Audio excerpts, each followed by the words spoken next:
Hi there, my name is Askari. So continuing our SDL series, I'm going to show you how you can take input using keyboard. So first of all, start with writing if, and in this I will write event one dot type, and I will write SDL underscore key down. So if any keyboard key is pressed, this will detect and print out pressed. So I will so let's run the program and check if this is working or not.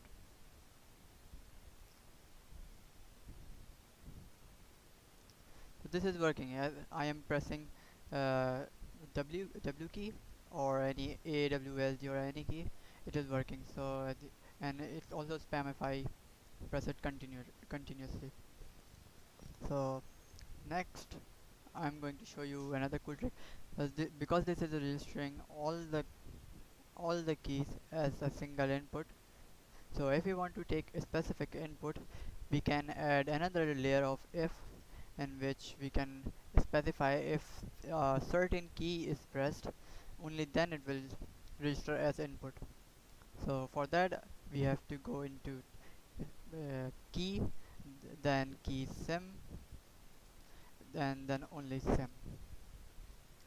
After that we are going to write SDLK, that means SDL and keyboard key, and this will show up. This shows us how many keys we can use, how many different keys are available for use.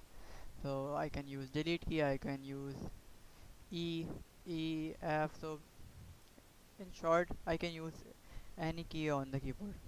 So for example, I will use W, and let's check if this is working or not. I will write pressed.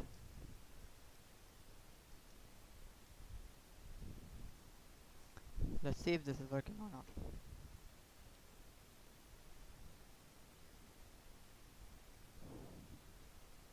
So I'm pressing all the other keys, but I'm not pressing W. So as you can see, this is not working. But so as soon as I press W, this will start working, and I can spam also. So let's check for another key. I will try this time up key. Up up key means arrow keys. So this time I will press up arrow key, and this is working. So this is really cool. This is something you can play and have fun with. So that was it for this keyboard input video, and I will see you around in the next video.